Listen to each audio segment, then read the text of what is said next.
সবাইকে আদাব ও নমস্কার। প্রিয় শিক্ষার্থীবৃন্দ, অনলাইন ক্লাসে তোমাদেরকে জানাই মেরিটোরিয়াস পাবলিক কলেজের পক্ষ থেকে আন্তরিক প্রীতি ও শুভেচ্ছা।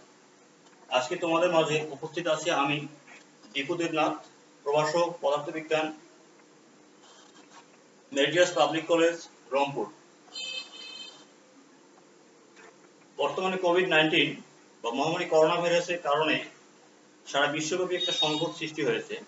এই সংকটের কারণে অনেক কিছু ব্যবস্থা প্রায় ধ্বংসের দিকে, বা বাংলাদেশে যেমন শিক্ষাক্ষেত্রে এখন অনেকটা এই করোনা ভাইরাসের কারণে অনেকটা পিছিয়ে গেছে। যেমনটা একাদশ শ্রেণীর ক্লাস প্রতি বছরে শুরু হয় সাধারণত অগাস্ট মাসের শুরুতে, কিন্তু এবছর এই ভাইরাসের কারণে দেখা যাচ্ছে যে 2 মাস তোমরা পরে তোমাদের ক্লাসটা শুরু হতে যাচ্ছে। এই যে 2 মাস তোমরা পিছিয়ে গেলে, আমি বলবো এই 2 মাসে তোমার যে লসটা হয়ে গেল, এটার জন্য তোমরা সেই লসটা যেন কভার করতে পারো।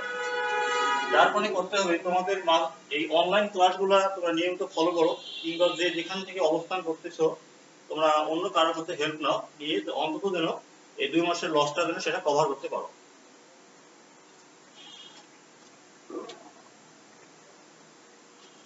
আজকে তোমাদের আমি যে বিষয়গুলো আলোচনা করব সেটা হচ্ছে পদার্থবিজ্ঞান প্রথম পত্র ভেক্টর চ্যাপ্টারটি। এটা দ্বিতীয় অধ্যায়। প্রথমে আরেকটি অধ্যায় রয়েছে যেটা হলো ভৌত জগৎ এবং পরিমাপ। এই অধ্যায়টা সাধারণত খুব বেশি সৃজনশীল প্রশ্ন হয় না, বা ওখান থেকে নাই বললে চলে, দ্বিতীয় অধ্যায় থেকে সাধারণত বেশি আসে। এরপর আমি প্রথম অধ্যায়টা সেটা পড়াবো এটার পরে। ভেক্টর অধ্যায়টা আলোচনার পূর্বে আমি বেশ কয়েকটি টার্ম লিখে রেখেছি, যে রাশি, মৌলিক রাশি ও লব্ধ রাশি, স্কেলার রাশি, ভেক্টর রাশি, ভেক্টর রাশির বৈশিষ্ট্য, ভেক্টর রাশির চিহ্ন, কয়েকটি ভেক্টরের সংজ্ঞা। এখন 1 নম্বর পয়েন্টটা আমি যদি বলি যে রাশিটা আসলে কি। আমরা এই প্রকৃতিতে বা ভৌত জগতে এমন অনেক কিছু ঘটনা বা অনেক কিছু আমরা জিনিস দেখে থাকি যেগুলো কোনোগুলো পরিমাপ করা যায়, আর এমন কতগুলো জিনিস আছে যেগুলো আমরা পরিমাপ করতে পারি না।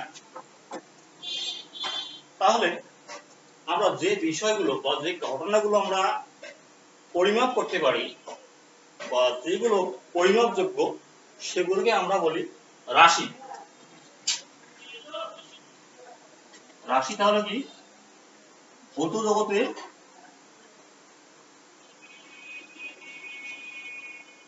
যা পরিমাপযোগ্য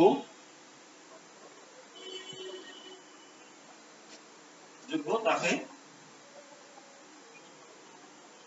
রাশি বলবো। ভৌত জগতে যা কিছু পরিমাপযোগ্য তাকে আমরা রাশি বলবো। যেমন তোমাকে যদি বলা হয় যে তোমার ভর কত, তুমি হয়তো একটা ভ্যালু বলবা যে তোমার ভর হচ্ছে 50 কেজি বা 60 কেজি, একটা মান দ্বারা তুমি এখানে নির্দেশ করতেছো। আবার যদি বলা হয় যে এই ডেস্কটার দৈর্ঘ্য কত, বলবো যে তুমি 2 মিটার বা 1 মিটার, এটা একটা কোয়ান্টিটি দ্বারা বা ভ্যালু দ্বারা এটাকে নির্দেশ করা যাচ্ছে। এবং তাহলে এগুলোকে আমরা বলবো হলো রাশি। তাহলে আর এমন কিছু বিষয় আছে, যেমন তোমাকে আমি যদি জিজ্ঞাসা করি যে তুমি আজকে কেমন আছো, তুমি হয়তো বলবে আমি খুব ভালো আছি, বা খুব খারাপ, বা একটু সমস্যায় আছি, বা খুব একটু হতাশাগ্রস্ত। আসলে এই জিনিসগুলো কিন্তু তুমি সংখ্যা বা ভ্যালু দ্বারা তুমি প্রকাশ করতে পারবে না। তুমি কি কখনো বলবা যে আসলে আমি আজকে একটু 10 কেজি পরিমাণ ভালো, বা 5 লিটার খারাপ আছি? আসলে এগুলো হচ্ছে মনোজগতের বিষয়, বা ভালো মন্দ আবেগ অনুভূতি, এগুলোকে আমরা রাশির মাধ্যমে প্রকাশ করতে পারি না। ঠিক আছে, তাই ওগুলো রাশি নয়। তাহলে রাশি কোনগুলো? যা আমরা পরিমাপ করতে পারতেছি, যে ঘটনাগুলো বা সেগুলোকে আমরা রাশি বলতেছি। আশা করি বুঝতে পারছো।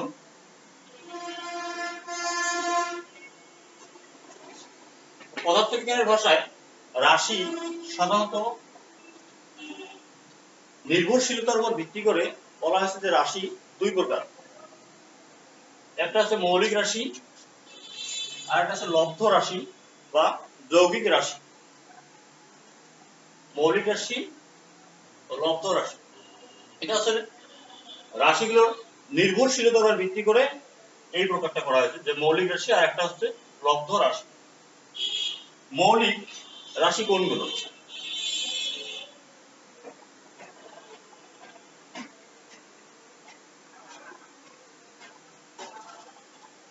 মৌলিক কথাটির সাথে আমরা আগে থেকেই পরিচিত, যেমন আমরা জানি মৌলিক সংখ্যা, তারপর পর্যায় সারণীর দিকে যদি আমরা দেখাই, সেখানে মৌলিক পদার্থের একটা তালিকা পাই। মৌলিক বলতে যেগুলো অন্য কোনো কিছুর উপর নির্ভরশীল নয়, বা এখান থেকেই উৎপত্তি, বা যে তাহলে রাশির ক্ষেত্রে যদি আমি মৌলিক কথাটা বলতে চাই, তাহলে যে রাশিগুলো স্বাধীন এবং নিরপেক্ষ, যা অন্য কোনো রাশির উপর নির্ভরশীল নয়, বা অন্যান্য রাশিগুলো এই রাশিগুলোর উপর নির্ভরশীল, তাহলে বলবো আমি এই রাশিকে হচ্ছে মৌলিক রাশি। ঠিক আছে? যে রাশিগুলো স্বাধীন এবং নিরপেক্ষ তাকে রাশি বলে। আসলে সংজ্ঞাটা বুঝতে পারছো? বিজ্ঞানীরা 7টি রাশিকে মৌলিক রাশি হিসেবে অভিহিত করেছে, বা এই 7টি রাশির মাধ্যমে অন্যান্য যত রাশি আছে এই ঘুরে ফিরে ওই 7টি রাশি আমরা পাই। এই 7টি রাশি কোনগুলো? এক নম্বরটি বলি যে ভরের পরিমাপ।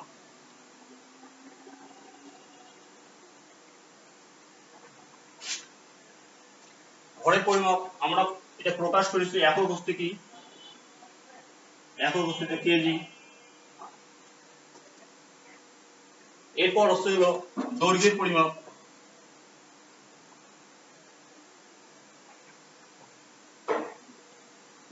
আমরা এককটা প্রকাশ করেছি দৈর্ঘ্যের পরিমাপ হচ্ছে মিটার স্কেলে, সেটাকে মিটার সংক্ষেপে এম দিয়ে প্রকাশ করা যায়। 3 নম্বর যেটা হচ্ছে তাপমাত্রা।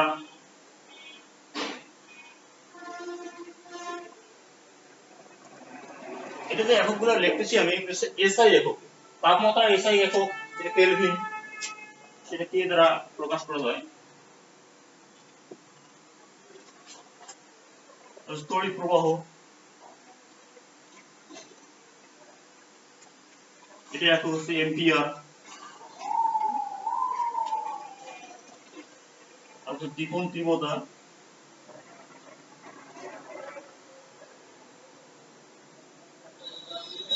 একক ক্যান্ডেলা।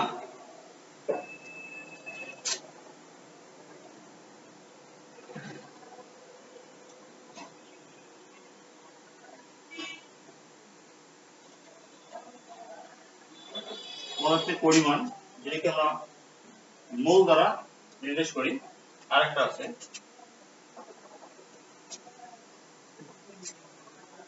পদার্থের, আরেকটা হচ্ছে সময়ের একক, যেটাকে এসআই একক হচ্ছে সেকেন্ড, বা এস দ্বারা একে প্রকাশ করা যায়। তাহলে আমি এখানে যে 7টি রাশি লিখলাম, যে এই 7টি মৌলিক রাশি এখানে লিখছি, যে ভরের পরিমাপ আমরা এককটা মেজার করেছি কেজিতে, এসআই একক যেটা। দৈর্ঘ্যের পরিমাপ যেটা আমরা এসআই একক করি সেটা হচ্ছে মিটার স্কেলে, বা এম দ্বারা সেটা প্রকাশ করা যায়। তাপমাত্রার পরিমাপ হবে, হ্যাঁ, তাপমাত্রার পরিমাপ আমরা যদি এসআই কে করতে চাই সেটা কেলভিন স্কেলে, এ দ্বারা সেটা প্রকাশ করা যায়। তড়িৎ প্রবাহ সেটা এম্পিয়ার দিয়ে প্রকাশ করা যায়। দীপন তীব্রতা ক্যান্ডেলা, পদার্থের পরিমাণ মোল, সময়ের একক সেকেন্ড। তাহলে এই 7টি হচ্ছে আমাদের মৌলিক রাশি। এই 7টি ছাড়া অন্যান্য যত রাশি আছে সবগুলো হচ্ছে যৌগিক রাশি। আমি এটা মিশিয়ে দিই।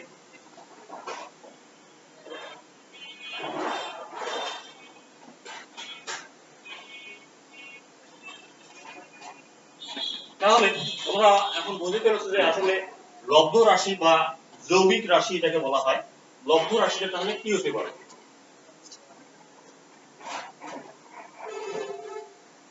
লব্ধ রাশি বা এটাকে যৌগিক রাশিও বলা হয়।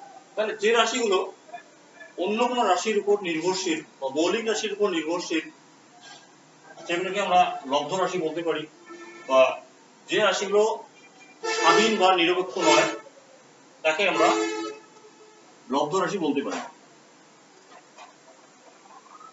যে সকল রাশি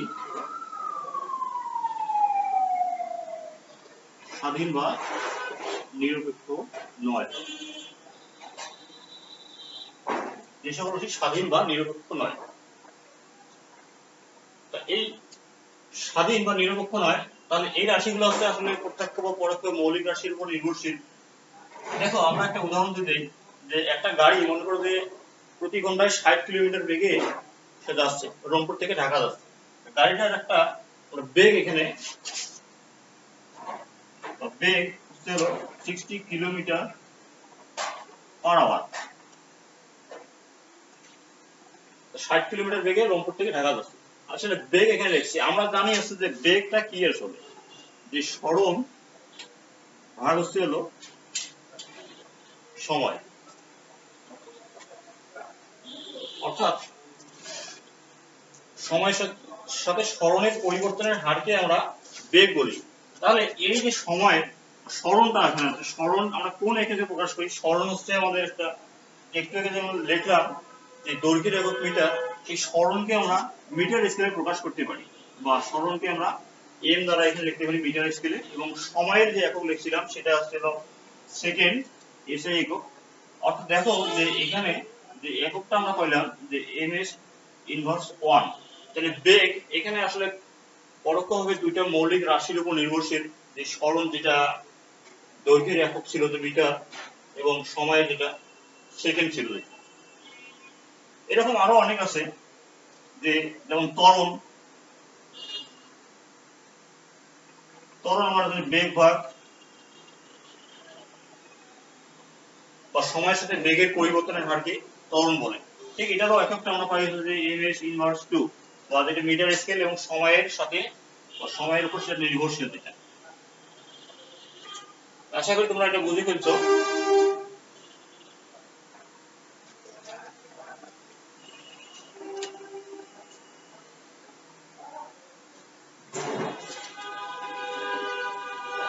এখন দ্বিতীয় যে আমরা স্কেলার রাশি ও ভেক্টর রাশি, অর্থাৎ অধ্যায়ের মূল যে টার্মটা ছিল আমাদের যে ভেক্টর রাশি, স্কেলার রাশি আর ভেক্টর রাশি।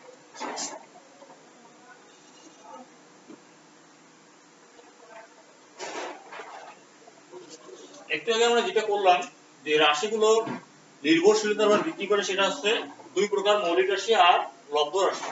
এবং আর একটা প্রকার আছে যেটা হচ্ছে যে রাশিগুলোর দিকের উপর ভিত্তি করে, সেটা দুই প্রকার, যে কোন রাশিগুলা দিকের উপর নির্ভর করতেছে আর কোনটা নির্ভর করতেছে না, এর উপর ভিত্তি করে রাশিগুলো দুই প্রকার। একটা হচ্ছে যে স্কেলার রাশি, বা এটাকে আবার অধিক রাশিও বলা হয়।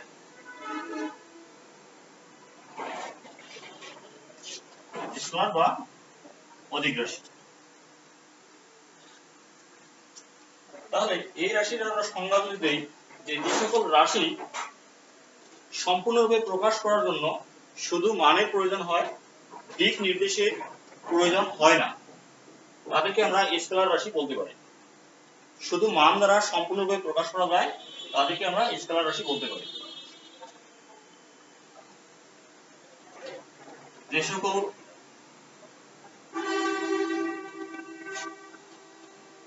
রাশি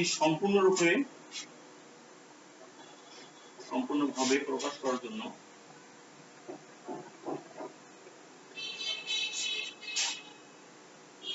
শুধু মানের প্রয়োজন হয়,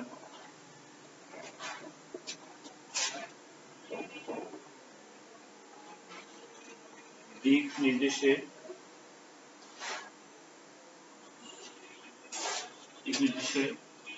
প্রয়োজন হয় না, তাদেরকে আমরা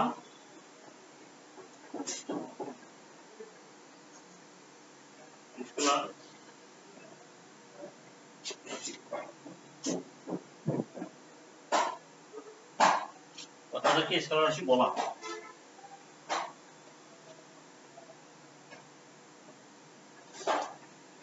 যে সকল রাশি সম্পূর্ণভাবে প্রকাশ করার জন্য শুধু মানের প্রয়োজন হয়, দিক নির্দেশের প্রয়োজন হয় না, তাদেরকে আমরা স্কেলার রাশি বলা হয়। যেমন একটা উদাহরণ দেই, যে একটু আগে যেটা বললাম, যে তোমাকে যদি জানতে চাওয়া হয় যে তোমার আসলে ভর কত, তুমি হয়তো বলবো যে 50 কেজি বা 40 কেজি, একটা ভ্যালু তুমি বলবে। আসলে এই 50 বা 40 কেজি বলার পর তাহলে তোমার যেটা জানতে চাওয়া হয়েছে, এটি কিন্তু উত্তরটা একদম এগুলো। এবং এরপরে যদি তোমাকে জানতে চাওয়া হয় যে এখন সময় কত, তুমি হয়তো বলবে যে এখন 10টা বা 11টা, কিন্তু কখনো বলবে না যে 10টা বাজে ডান দিকে বা 10টা বাজে বাম দিকে, বা এটা কিন্তু বলা হয় না। শুধু মানটা বললেই কি জানতে চেয়েছিল সময়ের ক্ষেত্রে এটা কিন্তু ক্লিয়ার, অর্থাৎ দিক এখানে বলতে হচ্ছে না। এরকম যে রাশিগুলো আছে শুধু মান দ্বারা সম্পূর্ণরূপে প্রকাশ করা যায় বা সহজে বোঝা যায়, তাহলে সেই রাশিগুলোকে আমরা স্কেলার রাশি বা অধিক রাশি বলতে পারি। এরকম বেশ কিছু স্কেলার রাশির উদাহরণ আছে।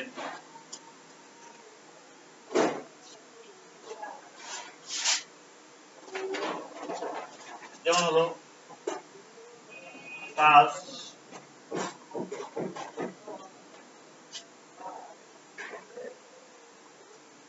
সময়,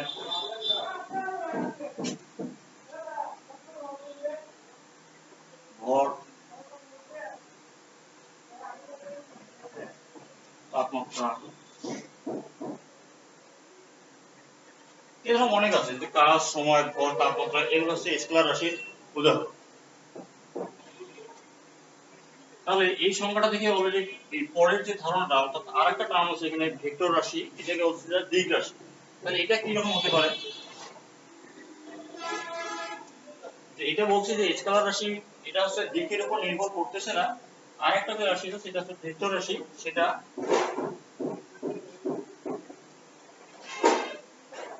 ভেক্টর রাশি বা দিক রাশি, এই দুটো নাম সাধারণত বলা হয় ভেক্টর রাশি বা দিক রাশি। তাহলে যে সকল রাশি সম্পূর্ণরূপে প্রকাশ করার জন্য মান এবং দিক উভয়ের প্রয়োজন হয় তাদেরকে ভেক্টর রাশি বা দিক রাশি বলি। যে সকল রাশি সম্পূর্ণরূপে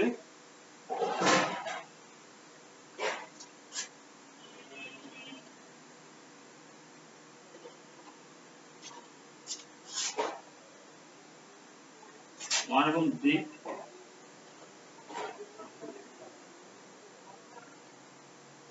প্রয়োজন হয়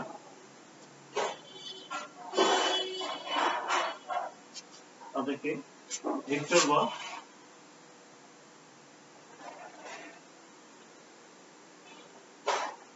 দিক রাশি বলা হয়।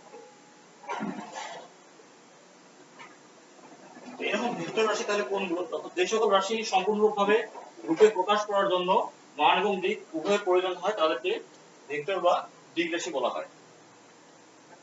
তাহলে এখন ভেক্টর রাশির উদাহরণ যদি আমি বলি, যেমন তোমাকে যদি বলা হয় যে তুমি 10 মিটার সরে দাও, এখন তুমি আবার আমাকে জিজ্ঞেস করবে যে আসলে 10 মিটার কোন দিকে সরে দিতে, ডান দিকে না বাম দিকে, পূর্ব পশ্চিম বা উত্তর দিকে, এটা কি ঠিক নেই। যার মানে সরণ, অর্থাৎ 10 মিটার তোমাকে সরে দিতে বলছে, এখন তুমি 10 মিটার কোন দিকে সরে দেবা, সরণটা অবশ্যই তোমাকে দিকের উপর নির্ভর করতেছে। এখন আমি তোমাকে বলি, ফিক্স করে বলে দিই যে 10 মিটার তুমি ডান দিকে সরে দাও, তুমি যেখানে অবস্থান করতেছো সেখান থেকে তুমি ডান দিকে 10 মিটার সরে গেলে, অর্থাৎ দিকটা আমি বলে দিলাম, তখন সরণ তুমি বুঝতে পারছো। আবার একটা বস্তুর ভর যদি হয় 10 কেজি, তাহলে এই বস্তুটার ওজন কত? আমরা জানি W ইকুয়াল mg। ওজন একটা হলো ভেক্টর রাশি বা দিক রাশি, অর্থাৎ এটা অভিকর্ষ ত্বরণ g এর উপর নির্ভর করতেছে, এবং যদি 10 কেজি হয় বস্তুটার ভর,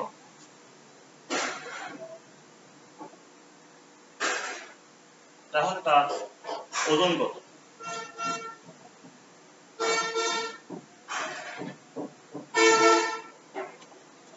ওজন 98। অর্থাৎ এখানে তাহলে দিকটা কোনটা আসবে? অর্থাৎ একটা বস্তুর ভর হচ্ছে 10 কেজি এবং অভিকর্ষ ত্বরণ 9.8, তাহলে গুণ করে তার ওজন কত এখানে, অর্থাৎ ওজন যে একটা ভেক্টর রাশি, এখানে আসলে দিকটা কোনটা? আমরা যে কোনো বস্তুর ক্ষেত্রে আমরা জানি যে এখানে দিক হচ্ছে তার পৃথিবীর কেন্দ্রের দিকে প্রতিটা বস্তুকে আকর্ষণ করে, অর্থাৎ এখানে বস্তুর দিক হচ্ছে যে পৃথিবীর কেন্দ্রের দিকে, অর্থাৎ পৃথিবীর কেন্দ্র এই বস্তুটাকে 98 নিউটন বলে তার কেন্দ্রের দিকে টানছে। এটাই। এরকম ভেক্টর রাশি অনেক আছে। এই ভেক্টর রাশিগুলো মনে রাখার জন্য একটা ছন্দ তোমাদের মনে রাখতে পারো। এই ছন্দের মাধ্যমে তোমরা মনে রাখতে পারো যে ভবিষ্যৎ প্রিয়তম ভাসে প্রেমে। কি লিখছি? ভবে সব প্রিয়তম ভাসে প্রেমে। এখানে ভ ছিল ভরবেগ, যত ধরনের ভরবেগ আছে সব হচ্ছে ভেক্টর রাশি বা দিক রাশি। তারপরে ছিল বেগ, এরপর সবটি হলো সরণ, তারপর হচ্ছে বল, এটা হচ্ছে যে প্রেবল্য, ওতে হচ্ছিল ওজন, ত্বরণ, মন্দন,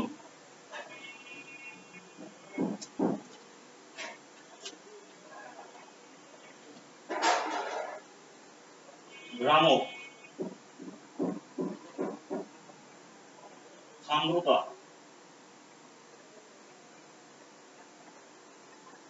পৃষ্ঠটান, মহাকর্ষীয় বল। অর্থাৎ আমি লিখছি যে ভবের সব প্রিয়তম ভাসে প্রেমে। তোমরা এই ছন্দটার মাধ্যমে এই ভেক্টর রাশিগুলো মনে রাখতে পারো যে ভরবেগ, বেগ, বল, সরণ, ওজন, প্রবাল্য, মন্দন, ত্বরণ, ভ্রামক, সান্দ্রতা, পৃষ্ঠটান, মহাকর্ষীয় বল। এগুলো সবগুলো ভেক্টর রাশি। মোটামুটি এইটা তোমাদের এই বইগুলোতে এই ভেক্টর রাশিগুলো দেওয়া আছে। তাহলে এখান থেকে তোমাদের এমসিকিউ একটা থাকতে পারে যে আসলে নিচের কোনটি স্কেলার রাশি বা ভেক্টর রাশি। তোমরা এগুলো যদি মনে রাখো তাহলে এখান থেকে এগুলোর মধ্যে কোনটা নয় তুমি স্কেলার রাশি যদি প্রশ্ন থাকে স্কেলার রাশিটা তুমি সহজে আইডেন্টিফাই করতে পারবা বা ভেক্টর রাশিটা এইটার মাধ্যমে তোমরা মনে রাখতে পারবে। এখানে আরেকটা কথা যেটা আছে, এখানে বলছি যে একটা টার্ম ভ্রামক। ভ্রামক বলছি হচ্ছে ভেক্টর রাশি। ভ্রামকের ক্ষেত্রে একমাত্র জড়তার ভ্রামক, জড়তার ভ্রামক যেটা আছে এটা বাদে যত ধরনের ভ্রামক আছে সবগুলাই ভেক্টর রাশি। শুধু জড়তার ভ্রামকটা স্কেলার রাশি। এটা যেন মনে থাকে যে জড়তার ভ্রামক ছাড়া বাকি যত ভ্রামক আছে সবগুলোই হচ্ছে ভেক্টর রাশি বা দিক রাশি। আমি একটু বেশি লিখছি।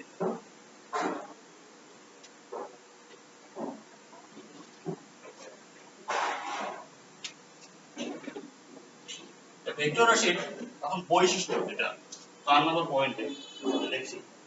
ভেক্টর রাশির বৈশিষ্ট্য আমরা ইতিমধ্যে সংজ্ঞা থেকে জানতে পেরেছি যে ভেক্টর রাশি সাধারণত তার দিকের উপর নির্ভর করতেছে, মানের উপর নির্ভর করতেছে। তাহলে ভেক্টর রাশির যে শুধু মানের পরিবর্তন বা দিকের যদি পরিবর্তন হয় তাহলে ভেক্টর রাশির পরিবর্তন হয়। মান বা দিক পরিবর্তন হলে ভেক্টর রাশির পরিবর্তন হয়, এটা একটা বলতে পারো। তারপরে 2 নম্বর যেটা আছে যে ভেক্টর রাশির যোগ বিয়োগ গুণ ভাগ সাধারণ বীজগণিতের নিয়মে হয় না, তা ভেক্টরের বীজগণিতিক নিয়মেই করতে হবে। ভেক্টরের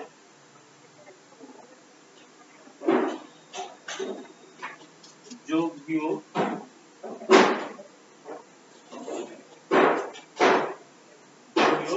সাধারণ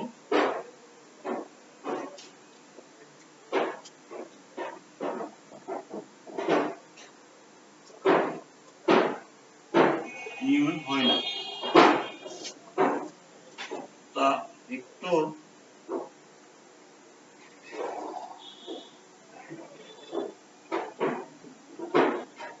মাধ্যমে করতে হয়।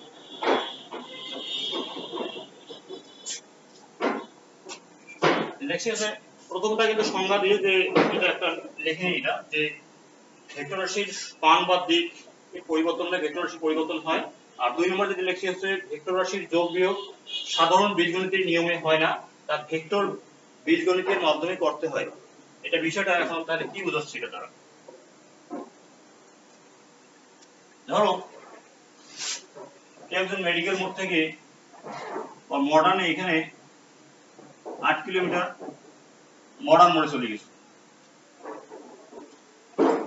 এবং এখান থেকে পার্কের মোড় আসলে আবার যে 2 কিলোমিটার। তাহলে আমরা বলতে পারি তাহলে সে মোট কতটুকু দূরত্ব সেখানে চলে গেছে। আর এটা হচ্ছে বীজগাণিতিক নিয়ম, সে মোট কতটুকু দূরত্ব অতিক্রম করছে, সেটা 10 কিলোমিটার। এবং ভিক্টরে কিন্তু আমরা কি তাহলে এই ব্যক্তিটা তো এখানে গেছে, তারপর তুমি এখানে চলে গেছো যে 10 মিটার দূরত্বে, এখন অন্য একজন যদি এখান থেকে যায় শুরু করে যাত্রাটা, এখান থেকে 10 কিলোমিটার গেলে কি তোমার দেখা পাবে এই পয়েন্টে? এবং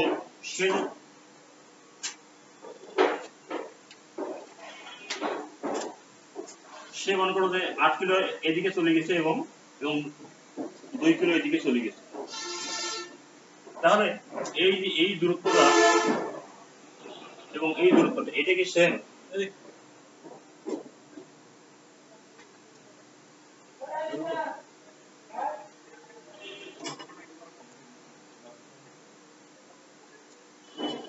তাহলে এই দূরত্বটা কিন্তু দেখা যাচ্ছে যে একই নয়, অর্থাৎ এখানে সে ভেক্টর যে বীজগণিতিক নিয়মে অর্থাৎ মোট সরণটা কতটুকু হচ্ছে, অর্থাৎ তুমি কোন পথ দিয়ে সেখানে অতিক্রম করছো সেটা বিষয় না, তুমি এখান থেকে এম থেকে অর্থাৎ মেডিকেল মোড় থেকে পার্কের মোড় তুমি এই পয়েন্টে কতটুকু ডিসটেন্স গেছো, এটা হচ্ছে ভেক্টরের নিয়মের লব্ধি বা ভেক্টরের যেটা যোগ। এখন আরেকজন ঠিক এই রাস্তা 8 কিলোমিটার যাওয়ার পর সে এদিকে চলে গেছে, তাহলে এই দেখো যে এই দূরত্বটা এখানে 8 এবং তাহলে এই দূরত্বটা এইটা এবং এই ডিসটেন্সটা এটা কিন্তু এক নয়, এটা নির্ভর করতেছে কৃষির উপর, অর্থাৎ এখানে তার যে অ্যাঙ্গেলটা আছে বা তার যে দিক আছে এই দিকের উপর নির্ভর করতেছে। তাহলে এখানে তার ভেক্টরের যে লব্ধি সরণ বা তার যে সরণটা আছে, অর্থাৎ এই পয়েন্ট থেকে বা এটা যে নাম দেই এটা হচ্ছে বি, তাহলে এখানে যে সরণটা এটা হচ্ছে তার দিকের উপর নির্ভর করতেছে, বা এটা কিন্তু সেম নয়, এই দূরত্বটা এই দূরত্ব সেম নয়। তাহলে ভেক্টর বীজগাণিতিক যে যোগফল সেটা ভেক্টরের নিয়মেই সেটা করতে হবে। আর একটা বিষয় আছে, যেমন 3 নম্বর একটা পয়েন্ট আছে, এটা মিশিয়ে দিয়ে যে ভেক্টর রাশি প্রকাশের জন্য চিহ্নের প্রয়োজন হয়। ভেক্টর রাশি যদি একটা ভেক্টর রাশি হয় তা এটা চিহ্ন সেটা উপরে হয়তো বা ভেক্টর চিহ্ন দিতে হবে, বা এরকম চিহ্নগুলো সাধারণত ভেক্টর রাশির ক্ষেত্রে দেওয়া হয়। আর একটা বিষয় যেটা আছে যে আমরা জানি স্কেলার রাশির গুণফল বা প্রোডাক্ট শূন্য হতে গেলে কমপক্ষে একটা রাশি বা দুইটা সেটা শূন্য হলে সেই গুণফলটা শূন্য হয়, কিন্তু ভেক্টর রাশির ক্ষেত্রে যদি দুইটা ভেক্টর রাশি যদি অশূন্য হয় বা তাদের যদি শূন্য না হয়, এরকম যদি দুইটা ভেক্টর রাশি গুণ করা যায়, সেক্ষেত্রে ভেক্টরের গুণফলটা শূন্য হতে পারে। যেটা স্কেলার রাশির ক্ষেত্রে গুণফল শূন্য হতে গেলে কমপক্ষে একটা বা দুইটা রাশি শূন্য হতে হবে, তাহলে সেই গুণফলটা শূন্য হয়। কিন্তু ভেক্টর রাশির ক্ষেত্রে দুইটা ভেক্টরের গুণফল অশূন্য দুইটা ভেক্টরের ক্ষেত্রে গুণফল সেটা শূন্য হতে পারে। এটা আমরা যখন ভেক্টরের গুণন নিয়ে শিখাবো তখন এটা আমি এই বিষয়টা একটু আলোচনা করব। তো এগুলো হচ্ছে ভেক্টরের হচ্ছে সাধারণ বৈশিষ্ট্য বা ভেক্টর রাশির যে ধর্ম যেটা। 5 নম্বর পয়েন্ট যেটা আছে ভেক্টর রাশির চিহ্ন। আমরা ভেক্টর রাশির চিহ্ন যেটা ভেক্টর রাশি প্রকাশ করার জন্য বেশ কিছু চিহ্ন ব্যবহার করা হয়। যদি এটা দুই ভাবে করা হয়, যে একটা হচ্ছে যে অক্ষর দ্বারা, আর একটা হচ্ছে যে রেখা দ্বারা। অক্ষর দ্বারা কেমন, যদি এ একটা ভেক্টর রাশি হয়, এ একটা ভেক্টর রাশি যদি হয়, তাহলে এই ভেক্টরটা আমরা উপরে সাধারণত তীর চিহ্ন দিয়ে আমরা ভেক্টর রাশিটা আমরা প্রকাশ করতে পারি। এটা সাধারণত খুব সুবিধাজনক যে উপরে তীর চিহ্ন দেওয়া। আরো একভাবে সেটা প্রকাশ করা যায় যে ভেক্টর রাশির উপরে শুধু রেখা চিহ্ন দ্বারা। এটার ক্ষেত্রে একটা সমস্যা হলো কি, যে আমরা কোনো কিছু যখন গড় নির্ণয় করি বা এভারেজ নির্ণয় করি তখনই কিন্তু উপরে এই রেখা চিহ্নটা বের হয়, তাহলে এটা গড় নির্ণয় এবং ভেক্টর উভয়ের ক্ষেত্রে একটা বিভ্রান্তি সৃষ্টি হতে পারে। যে কারণে এটা অতটা সুবিধাজনক নয় বা বিভ্রান্তিকর। আরেকভাবে যদি লেখা হয় যে ভেক্টর রাশির নিচে একটা রেখা চিহ্ন দেওয়া হয়, এটা হচ্ছে একটা ভেক্টর রাশির গুরুত্ব বা ইম্পর্টেন্স বোঝাতে এই নিচে ভেক্টর রাশিটা রেখা চিহ্ন দেওয়া হয়। আমরা যেমন অনেক সময় কোনো কিছু লেখার সময় দেখা যাচ্ছে যে কোনো কিছু পয়েন্ট আমরা হাইলাইট করি বা তাদের একটা গুরুত্ব বা ইম্পর্টেন্সটা বোঝাতে হয়, সেরকম তখন কিছু কিছু ভেক্টরের ক্ষেত্রে দেখা যাচ্ছে যে নিচে রেখা চিহ্ন দেয় ওই ভেক্টরের গুরুত্বটা বোঝানো হয়।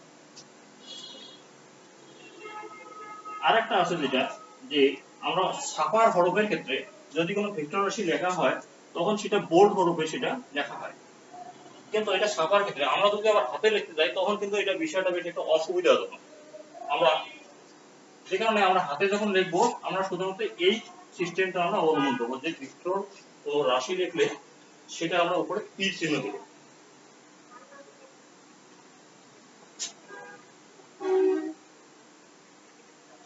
আরেকটা যেটা আছে যে রেখা দ্বারা, রেখা দ্বারা ওই এ যদি একটা ভেক্টর হয়, এ একটা ভেক্টর,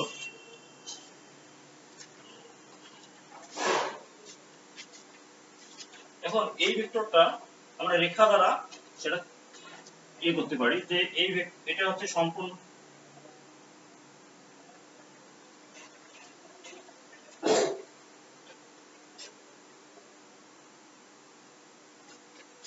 আমরা এই ভেক্টরটা একদম শেষ পয়েন্টে সেটা আমরা তীর চিহ্ন দেওয়া, যে কোনো পয়েন্টে তীর চিহ্ন দিয়ে সেটা প্রকাশ করা যায়, কিন্তু শেষ পয়েন্টে দিলে এটা খুব সুবিধাজনক এটা দিলে। আর এইটাকে বলা হচ্ছে ভেক্টরের পাদবিন্দু, একদম প্রথম পয়েন্টটা এটাকে বলা হয় পাদবিন্দু, এটাকে বলা হচ্ছে যে শীর্ষবিন্দু বা শীর্ষবিন্দুতে তাহলে আমরা যে তীর চিহ্ন দিয়ে এই ভেক্টর একটা প্রকাশ করতে পারি। এবং সম্পূর্ণ যে দৈর্ঘ্যটা এটা যদি আমাদের একটা 5 একক হয়, ঠিক আছে, অর্থাৎ এটা একটা একক, এটা একটা, এরকম 5টা একক সেটা আমরা এখানে সেটা প্রকাশ করতে পারি।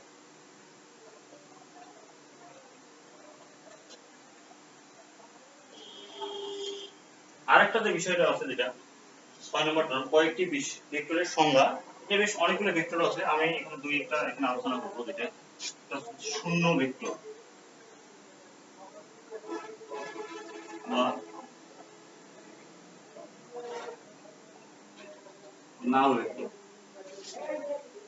শূন্য ভেক্টর বা নাল ভেক্টরটা আসলে কি?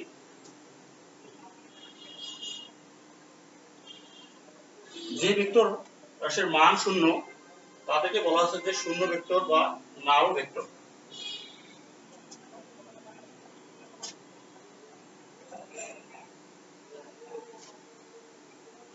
যে ভেক্টর রাশির মান শূন্য, এরকম ভেক্টর রাশিকে আমরা সাধারণত শূন্য ভেক্টর বলা হয়। এটা একটা উদাহরণ দিয়ে যদি বোঝায়,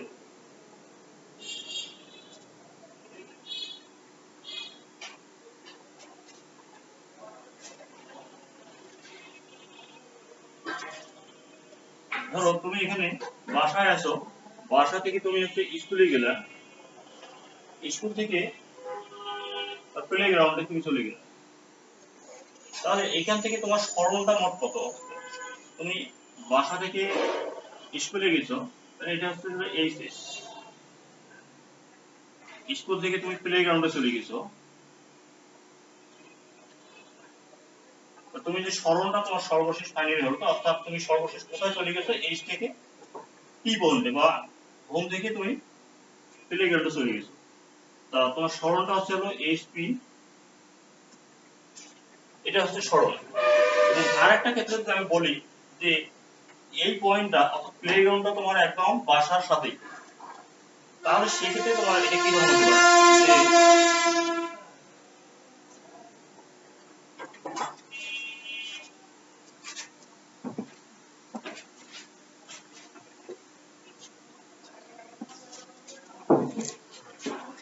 যে বলছিলাম যে তুমি বাসা এবং প্লেগ্রাউন্ড দুইটা একই সাথে আছে, তাহলে তুমি এখান থেকে তুমি স্কুলে গেছো এবং এখান থেকে একটা পয়েন্ট বলতে একই অবস্থানে বা প্লেগ্রাউন্ড এবং তোমার বাসা একই সাথে আছে, তাহলে তুমি এখান থেকে তুমি যে সরলটা তুমি হয়েছে তোমার, অর্থাৎ এইচএস, এইচএস এবং এসপি, তাহলে এখানে এইচএস এবং এসপি এটার মধ্যে কি দেখো তো, এই দুটো একই অবস্থানে কিন্তু বলছি, একই অবস্থানে বলতে তাদের দূরত্বটা কিন্তু সেম, তাদের মানটা কিন্তু সমান। তাহলে আমরা এই যে সরণটা তাহলে কি হবে তাহলে এখানে এইচএস এবং এসপি, তাহলে এইচএসটাও যেটা এবং এসপিটা একই কথা যেটা, তাহলে আমরা এইভাবে লিখতে পারি যে সরণটা হচ্ছে এইচএস তারপরে হলো এসএইচ, অর্থাৎ এসপি একই দূরত্ব, যার কারণে আমরা এটা লিখতে পারি। কিন্তু এখন দেখো যে তুমি বাসা থেকে চলে গেছো স্কুলে, সেখান থেকে চলে এসছো প্লেগ্রাউন্ডে, তাহলে এটার দিক হচ্ছে এইচএস এবং পরের দিকে হচ্ছে এস পি বলতে সেই এসপি দ্বারা এবং এসএইচ দ্বারা আমি লিখছি দিতে। তাহলে এইটা দেখো এইচএস এবং এসএইচ দুইটা একই জিনিস, কিন্তু দিক হচ্ছে বিপরীত। তা বিপরীত দিক যদি হয় তাহলে আমরা অর্থাৎ এসএইচ কে এইভাবে লিখতে পারি, এইভাবে লিখতে পারি।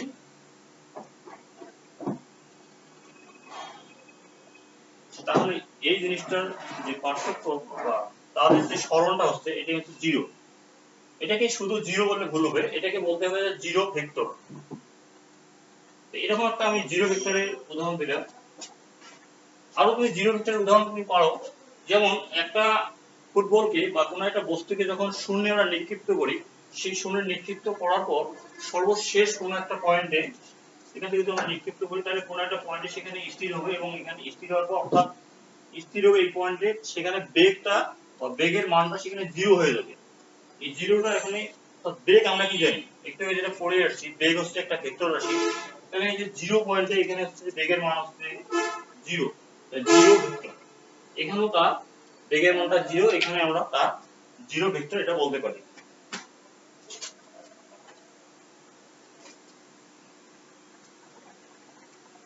আরো অনেক ভেক্টরের সংজ্ঞা আছে, আমরা নেক্সট ক্লাসে এগুলো আলোচনা করবো। আশা করি সবাই ভালো থাকো, আজকে এই পর্যন্ত।